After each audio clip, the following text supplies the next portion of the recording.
की छुट्टियों के बाद। आज स्कूल का पहला दिन था, जहां रोहन अपने तीनों दोस्त सुमन, प्रिया और पवन के साथ स्कूल पहुंचता है। तभी स्कूल के दो बच्चे आपस में बातें कर रहे होते हैं कि कैसे गर्मियों की छुट्टियों में एक बड़ा हादसा स्कूल के अंदर हुआ, लेकिन किसी को भी उस हादसे के बारे में कुछ नहीं पता। अब ऐसा सुनकर सुमन उन दोनों बच्चों के पास जाती है और कहती है, तुम किस बारे में बात कर रहे हो? आखिर क्या हुआ गर्मियों की छुट्टियों में? तुम्हें नहीं पता क्या? वो टीचर उनकी। इतना कहते ही बेल बज गई और सभी बच्चे अपने अपने क्लास में चले गए। इस बात पर ज्यादा ध्यान ना देते हुए सुमन भी अपनी क्लास में चली जाती है। चारों दोस्तों को म्यूजिक का बहुत शौक था। इतने में ही रोहन कहता है, अरे यार, आज स्कूल का पहला दिन है, क्यों ना चलकर म्यूजिक वाले टीचर से मिल लेते हैं। वैसे भी कुछ टाइम में ही कंपटीशन होने वाला है, उसके लिए तैयारी भी तो करनी है। इतना कहकर सभी दोस्त म्यूजिक रूम की तरफ जाने लगते हैं। म्यूजिक रूम के गेट को एक लाल कपड़े से बांधा हुआ है। ये देखकर पवन उस लाल कपड़े को जल्दी से खोलकर साइड फेंक देता है और गेट में धक्का मारकर अंदर जाता है। म्यूजिक रूम काफी गंदा पड़ा हुआ था। चारों तरफ धूल मिट्टी थी और अंधेरा। चारों धीरे धीरे रूम में जाने लगते हैं। इतने में प्रिया को महसूस होता है कि किसी ने उसका पैर पकड़ लिया है। प्रिया जोरों से चीखती है तो उसके दोस्त पूछते हैं क्या हुआ। तभी वो बताती है, किसी ने मेरा पैर पकड़ा हुआ है, मैं हिल भी नहीं पा रही हूँ। सभी दोस्त डर जाते हैं और बाहर की तरफ भागने ही लगते हैं कि सामने का दरवाजा बंद हो जाता है। अब किसी को भी कुछ भी समझ में नहीं आता। तभी रोहन को याद आता है कि गेट के पास ही लाइट का स्विच है। वो तुरंत स्विच को दबा देता है और लाइट ऑन हो जाती है और वहां चारों देखते हैं कि उनके आसपास कोई भी नहीं है और प्रिया का पैर किसी ने पकड़ा हुआ नहीं था। वो कुर्सी में फंस गया था, जो देखने में ऐसा लग रहा था कि किसी ने पैर पकड़ा हुआ है। अब ये देखकर सभी हंसने लगते हैं। इतने में ही चारों देखते हैं कि गेट भी अपने आप बंद नहीं हुआ था। असल में गेट हवा की वजह से बंद हो गया था। अब वो लोग शांत होते हैं और आसपास पड़े म्यूजिक इंस्ट्रूमेंट को साफ करते हैं। इतने में ही लाइट चली जाती है। तभी प्रिया कहती है, यार, मुझे यहाँ कुछ ठीक नहीं लग रहा है, चलो क्लास में चलते हैं। ऐसा कहकर चारों अपने अपने क्लास में जाने लगते हैं। तभी सामने से गेट खुलता है और एक आदमी खड़ा होता है, जिसे देख चारों डर कर पसीना पसीना हो चुके थे। तभी रोहन पूछता है, तुम कौन हो? ऐसे क्यों खड़े हो? लेकिन आदमी कुछ नहीं बोलता। इतने में लाइट आ जाती है तो वो सभी देखते हैं कि ये तो उनके म्यूजिक टीचर नामित है, जिन्होंने हेडफोन लगा रखा है, इसलिए उनको रोहन की आवाज सुनाई नहीं दी।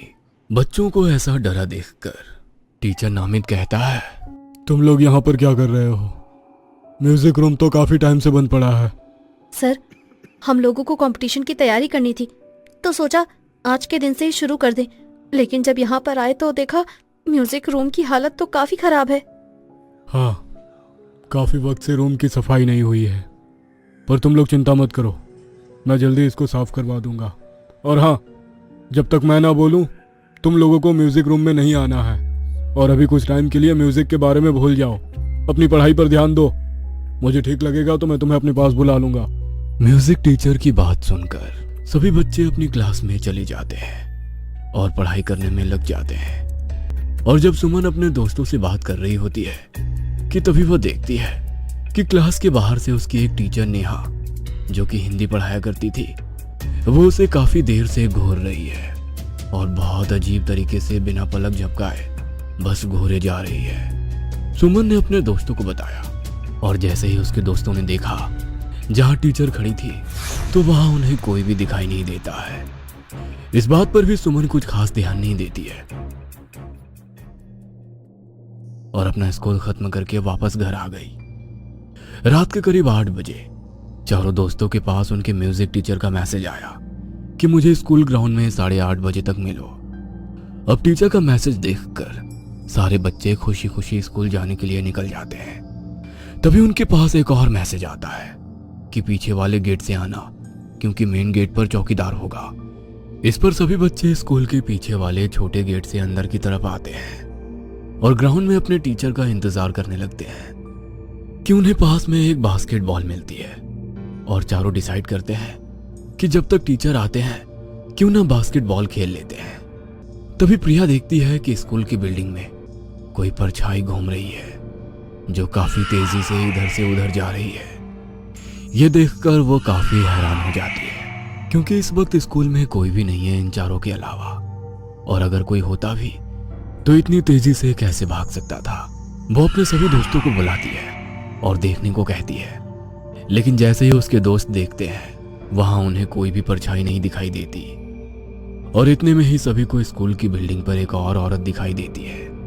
इतनी रात को ऐसे औरत को खड़ा देखकर सभी डर जाते हैं और जोर जोर से उसको आवाज देने लगते हैं। और तभी वो औरत वहां से गायब हो जाती है। सभी डर जाते हैं और उन्हें लगता है कि कहीं वो औरत नीचे ना गिर गई हो, इसीलिए सभी भागते हुए जाते हैं, लेकिन वहां उन्हें कोई दिखाई नहीं देता। इस पर पवन कहता है, ये सब क्या था? वो औरत कहाँ गायब हो गई? ऐसा कैसे हो सकता है? कहीं कोई हमारे साथ प्रैंक तो नहीं कर रहा? इतने में ही वहां पर सीटी बजाते हुए और डंडा लेकर एक गार्ड आता है जो उनको डांटते हुए कहता है, तुम बच्चे इतनी रात में यहाँ क्या कर रहे हो? तुम स्कूल के अंदर कैसे आए? आज के बाद यहाँ दिखाई मत देना, वरना मैं तुम्हारी कंप्लेंट प्रिंसिपल से कर दूंगा। ऐसा कहकर वो सभी बच्चों को वहां से बाहर निकाल देता है। उनके जाने के बाद गार्ड जैसे अपनी कुर्सी पर बैठने के लिए जाता है, वहां एक लाश बैठी हुई थी जो काफी खौफनाक लग रही थी। गार्ड डरते हुए पीछे होता है, तभी उसके कंधे पे कोई सड़ा हुआ हाथ रखता है जिसमें से खून निकल रहा था। गार्ड डरते हुए पीछे मुड़ता ही है कि वो भूत उस गार्ड को मार देता है।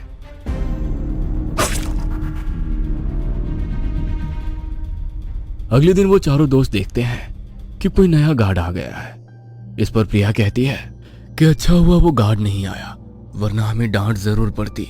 इस पर रोहन कहता है, वो तो ठीक है, लेकिन कल सर ने हमें बुलाया लेकिन वो खुद ही नहीं आए। आखिर कहाँ रह गए थे सर? चलो चलकर सर से पूछते हैं। ऐसा कहकर सभी दोस्त म्यूजिक टीचर के पास जाने लगते हैं। तभी उन्हें म्यूजिक टीचर दिख जाते हैं जो कॉरिडोर में खड़े होकर उनको देख रहे थे। चारों उनके पास जाते हैं और कहते हैं, सर कल आप आए क्यों नहीं? हम लोग आपका इंतजार कर रहे थे। हाँ, मुझे कुछ काम आ गया था। तभी सुमन देखती है कि एक बार फिर वही नेहा टीचर उसे अजीब तरीके से घूर रही है, लेकिन इस बार सुमन अपने दोस्तों को नहीं बताती और टीचर के पीछे पीछे जाने लगती है। वह टीचर आगे आगे जाते हुए एक न्यूज एरिया में जाती है जहां पर स्कूल की सारी न्यूज और आर्टिकल्स रखे होते हैं। वहां जाकर टीचर अचानक ही कहीं गायब हो जाती है और ये देखकर सुमन डर जाती है। सुमन वहां से जाने लगती है, तभी उसके पैर में न्यूज़पेपर गिरता है। उस न्यूज़पेपर को उठाकर सुमन पढ़ना शुरू करती है तो वो देख के हैरान हो जाती है कि जिस टीचर को 2 दिन से वो स्कूल में देख रही है, उस टीचर की डेथ तो 40 दिन पहले ही हो चुकी थी इसी स्कूल की बिल्डिंग से गिरकर। अब ये देख सुमन बहुत डर जाती है और पेपर को लेकर अपने दोस्तों के पास जाने लगती है, लेकिन वो देखती है कि उस टीचर की आत्मा उसको अब हर जगह दिखने लगती है। वो डर कर किसी को कुछ नहीं बताती और स्कूल के बाद अपने घर चली जाती है, लेकिन अब वो आत्मा सुमन का पीछा करने लगी थी। सुमन ने अपने दोस्तों को सारी बात बता दी। सुमन रात में अपने सभी दोस्तों के साथ स्कूल जाती है इसका पता लगाने के लिए। जैसे ही वो सभी स्कूल के हॉल में आते हैं, वहां की लाइट ऑन ऑफ होने लगती है और अब सभी को मरी हुई टीचर की आत्मा दिखाई देने लग जाती है, जो दिखने में काफी खौफनाक थी। उसके सर से खून बह रहा था। यह देख सभी वहां से भागते हुए म्यूजिक रूम में चले जाते हैं, जहां प्रिया एक अलमारी से टकरा जाती है और अलमारी का गेट खुल जाता है, जिसमें से गार्ड की सड़ी हुई लाश बाहर गिर जाती है। यह देख सभी दोस्त चीखने लगते हैं और अब वहां की लाइट भी ऑफ हो जाती है। तभी पवन कहता है, जरूर इस गार्ड को उसी आत्मा ने मारा होगा जो हमारे पीछे पड़ी है। जल्दी से भागो यहाँ से, वरना सभी मारे जाएंगे। इसके बाद सभी दोस्त भागते हुए स्कूल के गेट के पास आते हैं और बाहर जाने ही वाले होते हैं कि तभी पीछे से उनका म्यूजिक टीचर आता है और कहता है, क्या हुआ? तुम सभी ऐसे क्यों भाग रहे हो? यह सुन सभी रुक जाते हैं और टीचर को देख उनको कहते हैं, सर, वो आत्मा हम सभी को मारना चाहती है, आप भी चलो यहाँ से। सर, उसने गार्ड को भी मार दिया, आप चलो यहाँ से। म्यूजिक टीचर उनकी बात मान ही नहीं रहा था और कहता है, अरे यहाँ कोई आत्मा नहीं है, तुम्हें वहम हुआ है। चलो आओ, मैं तुम्हें दिखाता हूँ, आओ मेरे साथ। अब ये सुन प्रिया सर के पास जाने लगती है। उसको रोकने के लिए रोहन और पवन जैसे वापस स्कूल के गेट के अंदर जाते हैं, वो वहीं फंस जाते हैं। उनके पैर हिल तक नहीं पा रहे थे। सुमन, तुम भाग जाओ, हम दोनों यहाँ फंस गए हैं, तुम जाओ यहाँ से। इतने में एक और न्यूज़पेपर उड़ता हुआ सुमन के पास आता है, जिसमें लिखा था कि म्यूजिक टीचर ने एक नेहा नाम की टीचर पे काला जादू करके उसको मार दिया और उसके बाद खुद भी खुदकुशी कर ली। तभी वो ये बात अपने सभी दोस्तों को बता देती है। उसके बाद म्यूजिक टीचर देखते ही देखते एक खौफनाक भूत में बदल जाता है और एक झटके में ही वो प्रिया को मार देता है। और अब ये देखकर सुमन अपने दोस्तों को बचाने के लिए भागती है। तभी टीचर का भूत उसको उठाकर दूर फेंक देता है और उसके बाद पवन और रोहन को मारने के लिए दोनों को स्कूल की छत पर लेकर जाने लगता है। तभी अचानक ही सुमन को याद आता है कि जब म्यूजिक रूम में गलती से गिटार पे पैर लग गया था तो उसके म्यूजिक टीचर भी वहीं थे और उनको भी दर्द हुआ था। तो वो भागते हुए जाती है और गिटार को लेकर छत पे आ जाती है जहां उसके दोस्त हवा में लटक रहे थे। तभी वो गिटार को भूत के सामने तोड़ देती है, जिस पर भूत दर्द से चिल्लाने लगता है, ऐसा मत करो वरना मैं सभी को मार दूंगा। रख दो उस गिटार को वापस रखो उसे। लेकिन सुमन बिना डरे गिटार को तोड़कर जमीन पर फेंक देती है, जिसके बाद उस गिटार में आग लग जाती है और टीचर भूत भी जलकर मर जाता है और उसके दोस्तों को अच्छी टीचर की आत्मा बचा लेती है और तीनों वापस अपने घर चले जाते हैं।